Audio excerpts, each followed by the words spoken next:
You are watching Max Media London. Max media London চ্যানেলে আমাদের নিয়মিত আয়োজন লন্ডনের চোখে বাংলাদেশ অনুষ্ঠানে আপনাদের সকলকে স্বাগত জানাচ্ছি। আমি মোহাম্মদ আব্দুস সাত্তার। বাংলাদেশের রাজনৈতিক গতি প্রকৃতির বর্তমান চিত্র অনুধাবন করলে লক্ষ্য করলে দেখা যায় যে বাংলাদেশে বর্তমানে প্রধান রাজনৈতিক দল বিএনপি এই রাজনৈতিক পরিস্থিতি নিয়ন্ত্রণে অনেকখানি সফল হয়েছে।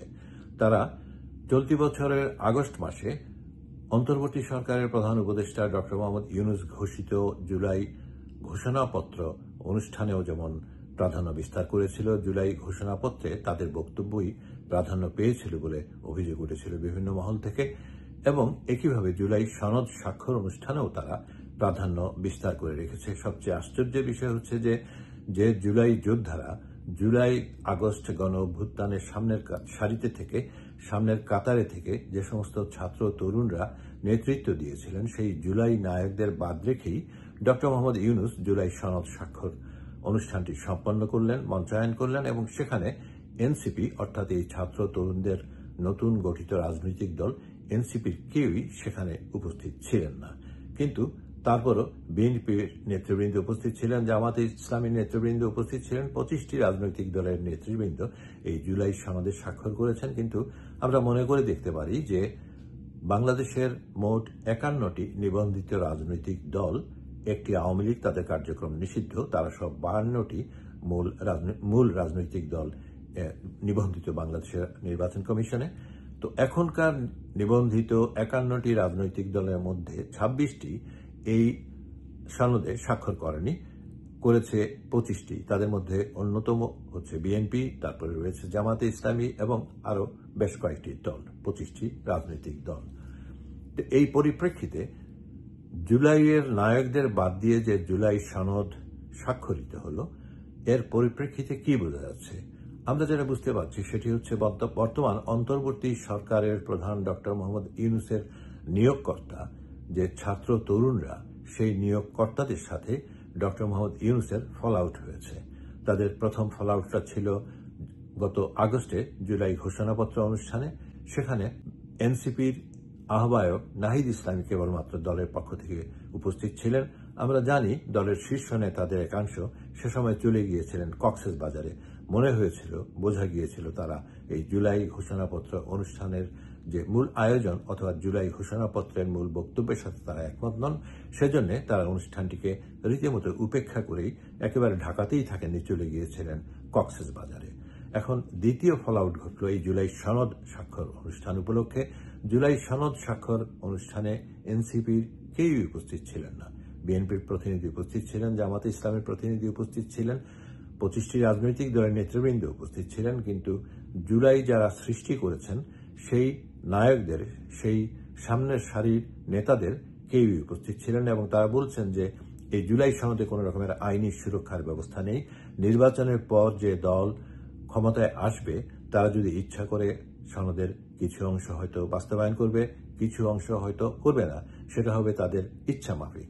সেই পরিপ্রেক্ষিতে গোটা পরিস্থিতি তারা মনে করে জুলাই অভ্যুত্থানের চেতনার সঙ্গে সঙ্গতিপূর্ণ নয়, এবং সে কারণেই তারা দাবি জানিয়ে আসছে যে এর আইনি সুরক্ষার ব্যবস্থা করতে হবে। সেজন্য তারা স্বাক্ষর অনুষ্ঠানও যায়নি, পরবর্তীতে স্বাক্ষর করবে না। কিন্তু যদিও 15 দিন সময়সীমা আরো বাড়ানো হয়েছে, ঐক্যমত কমিশন এবং সরকারের তরফ থেকেও হয়তোবা তাদের সঙ্গে যোগাযোগ হবে তাদেরকে বোঝানোর জন্য, এবং তারা যদি বুঝতে পারেন এবং সরকার যদি আইনি সুরক্ষার কোনো ব্যবস্থা করতে পারেন, অন্যান্য রাজনৈতিক দলের মতামতও কিন্তু তখন প্রযোজ্য হবে, মানে দরকারি হবে, প্রয়োজনীয় হবে।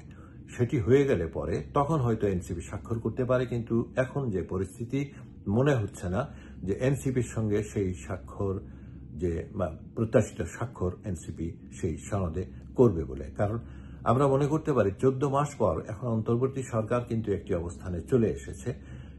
এখন নির্বাচনের দিকে ট্রেন যাত্রা শুরু করেছে বলে ধরে নেওয়া হচ্ছে। যদিও এক সময়ে প্রধান উপদেষ্টা ডক্টর মোহাম্মদ ইউনূস নির্বাচনের একটা অদ্ভুত সময়সীমা নির্ধারণ করেছিলেন, বলেছিলেন চলতি বছরের ডিসেম্বর থেকে আগামী বছরের জুন মাসের মধ্যবর্তী একটা সময়ে যে কোনো সময় নির্বাচন হতে পারে। কিন্তু মনে হয়েছিল যে বিএনপি নির্বাচন যত দ্রুত সম্ভব আয়োজনের যে দাবি তাদের রয়েছিল সেটি আদায় করার জন্য তাদেরকে রাজপথে নামতে হবে। পরিস্থিতি ডক্টর মোহাম্মদ ইউনূসের বুঝতে অসুবিধা হয়নি। তিনি ড্যামেজ কন্ট্রোলের ব্যবস্থা করলেন, তার জাতীয় নিরাপত্তা উপদেষ্টা খলিলুর রহমানকে লন্ডনে পাঠালেন। খলিলুর রহমান লন্ডন এসে বিএনপির যে মূল নেতা, মূল শীর্ষ নেতা তারেক রহমানের সাথে বৈঠক করলেন এবং তার সম্মতিক্রমেই ডক্টর মোহাম্মদ ইউনূসের সাথে একটি বৈঠকের আয়োজন হলো লন্ডনে। ডক্টর মোহাম্মদ ইউনূস ওই বৈঠকে যোগদান শেষে দুই পক্ষ থেকেই ঘোষণা করা হলো যে ফেব্রুয়ারির প্রথমার্ধে নির্বাচন সম্পন্ন হতে পারে। সে হিসেবে এখন ফেব্রুয়ারির মধ্যভাগে নির্বাচন হচ্ছে, সে কথাটি ডক্টর মোহাম্মদ ইউনূস খুবই উৎসাহের সঙ্গে বারবার বলে যাচ্ছেন, ঘন ঘন বলে যাচ্ছেন এবং দেখা যাচ্ছে বিএনপির সঙ্গে ডক্টর মোহাম্মদ ইউনূসের একটা রীতিমতো সখ্যতা, দুই পক্ষেই সখ্যতা এখন ক্রমেই ঘনিষ্ঠ হচ্ছে বলে মনে হচ্ছে এবং একই সাথে বাড়ছে এনসিপির সঙ্গে দূরত্ব প্রধান উপদেষ্টা ডক্টর মোহাম্মদ ইউনূসের। আমরা মনে করতে পারি যে ডক্টর মোহাম্মদ ইউনূস তার দায়িত্ব গ্রহণের প্রথম দিনটিতেই বলেছিলেন যে এই ছাত্র তরুণরা হচ্ছে তার নিয়োগকর্তা, কিন্তু নিয়োগকর্তাদের বাদ দিয়েই এই নিয়োগকর্তারা যে জুলাই অভ্যুত্থানের আয়োজন করেছিল, সফল করেছিল সেই গণ অভ্যুত্থান, সেই তাদেরকে বাদ দিয়েই তিনি জুলাই সনদ স্বাক্ষর অনুষ্ঠানটি সম্পন্ন করলেন বিএনপি এবং জামায়াতে ইসলামী সহ অন্যান্য রাজনৈতিক দলকে সাথে নিয়ে, এবং অনুষ্ঠানটি পিছিয়ে দিলেন না অথবা এনসিপিকে যে কোনো পরিস্থিতিতেই স্বাক্ষর অনুষ্ঠানে আসার জন্য তিনি ব্যবস্থা করতে পারলেন না। তার পরিপ্রেক্ষিতে কি এটা মনে করা যেতে পারে যে এনসিপির সঙ্গে তার দূরত্ব ক্রমেই বাড়ছে? এবং এখানে আরেকটি বিষয় কিন্তু বিবেচনার যোগ্য। আমরা জানি যে উপদেষ্টা পরিষদের কারো কারো বিরুদ্ধে সেফ এক্সিট খুঁজে নেওয়া, রাজনৈতিক দলগুলোর সাথে যোগাযোগ করা, নিজেদের আখের গুছিয়ে নেওয়া, এসব গুরুতর অভিযোগ তুলেছিলেন এনসিপির আহ্বায়ক নাহিদ ইসলাম কিছুদিন আগে। এবং তারপর আমরা দেখলাম যে বিএনপির পক্ষ থেকে কোনো উপদেষ্টার বিরুদ্ধে পক্ষপাতিত্বের অভিযোগ তোলা হয়েছে এবং জামাতে ইসলামীর পক্ষ থেকেও উপদেষ্টা পরিষদের কারো কারো বিরুদ্ধে এ ধরনের পক্ষপাতিত্বের অভিযোগ তোলা হচ্ছে। এবং আমরা জানি যে কিছুদিন আগে গত আগস্ট মাসে বিএনপির প্রধান বেগম খালেদা জিয়ার একান্ত সচিব, যিনি একজন সাবেক শীর্ষস্থানীয় সরকারি কর্মচারী, তিনি এবিএম আব্দুস সাত্তার, তিনি অভিযোগ করেছিলেন যে অন্তত 8 জন উপদেষ্টার সীমাহীন দুর্নীতির প্রমাণ তার কাছে রয়েছে। এবং আমরা জানি যে উপদেষ্টা আসিফ মাহমুদ সজীব ভুইয়া, উপদেষ্টা নূরজাহান বেগম, তাদের একান্ত সচিব, এই দুজনের বিরুদ্ধে শত শত কোটি টাকার দুর্নীতি করার অভিযোগ এসেছিল। এসব অভিযোগ নিয়ে কোন রকমের তদন্ত, এবং তদন্ত যদি হয়েও থাকে তার পরিণতি কি, তার ডেভেলপমেন্টটা কি, অগ্রগতি কি, এ ধরনের এসব বিষয়ে কোনো কিছুই কাউকে কখনো জানানো হয়নি। দুর্নীতি, পক্ষপাতিত্ব, সেফ এক্সিট খুঁজে নেওয়া, এই যে পরিস্থিতি চলছে, এই পরিস্থিতির পরিপ্রেক্ষিতে এখন সরকারের সামনে দুটি পথ খোলা আছে। মনে হচ্ছে সরকার প্রথমত যে কাজটি করতে পারে সেটি হচ্ছে বিএনপি, জামাতে ইসলামী সহ রাজনৈতিক দলগুলোকে যদি তারা তাদের নিজেদের মতো করে বুঝিয়ে নিয়ে নির্বাচন প্রলম্বিত করতে পারে, আরো বিলম্বিত করতে পারে, তার জন্য প্রেক্ষাপট হয়তোবা তৈরি করতে হতে পারে। যদি সেটি করা হয় তাহলে সরকার আরো দীর্ঘ সময় ক্ষমতায় থেকে যাওয়ার চেষ্টা চালাবে। কিন্তু প্রশ্ন হচ্ছে বিএনপি তাতে রাজি হবে কিনা। জামায়াতে ইসলামী হয়তোবা রাজি হলেও হতে পারে, এনসিপিও হয়তোবা এতে প্রতিবন্ধকতা সৃষ্টি করবে না, কিন্তু সেটি খুব সহজে হওয়ার মতো কোনো বিষয় বলে এই মুহূর্তে মনে হচ্ছে না। কারণ আমরা শুরুতেই বলেছি, এখন নির্বাচনী ট্রেনে যাত্রা শুরু হয়েছে বলে মনে করা হচ্ছে।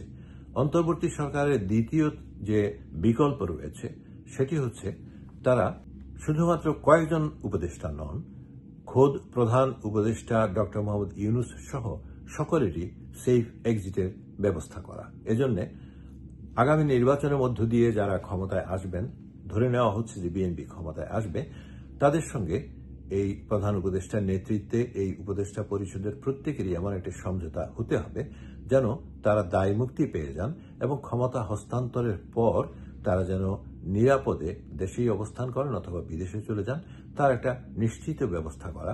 এটি সরকারে যারা আসবে পরবর্তীতে তাদের পক্ষেই সম্ভব সেই সেফ এক্সিটের ব্যবস্থা করা। কিন্তু কথা হচ্ছে যে সেটি করাও কতখানি সম্ভব হবে। ইতিমধ্যেই যে দুর্নীতির অভিযোগ উঠেছে, ইতিমধ্যেই আমরা জানি যে প্রধান উপদেষ্টা দায়িত্বভার গ্রহণের পর জাতির উদ্দেশ্যে প্রথম ভাষণে তিনি বলেছিলেন উপদেষ্টা পরিষদের প্রত্যেকেই তাদের নিজ নিজ আয় এবং সম্পদের বিবরণী জনসমক্ষে প্রকাশ করবেন। আশ্চর্যের বিষয় 14 মাস পেরিয়ে গেছে, না প্রধান উপদেষ্টা না অন্য কোনো উপদেষ্টা এ পর্যন্ত তাদের আয় এবং তাদের যে সম্পদের পরিমাণ কখনোই কোথাও ঘোষণা করেননি।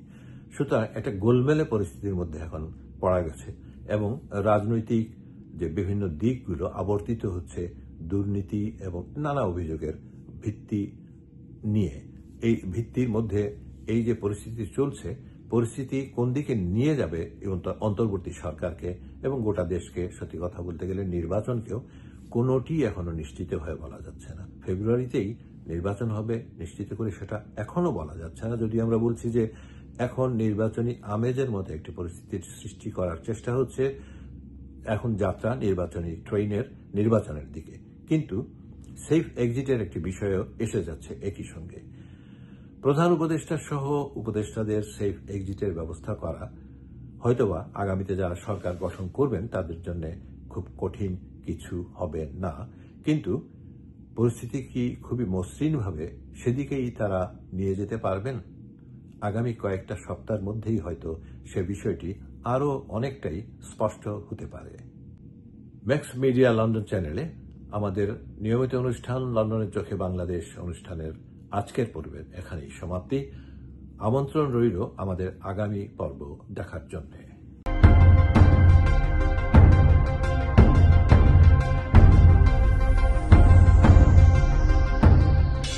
This is Max Media London.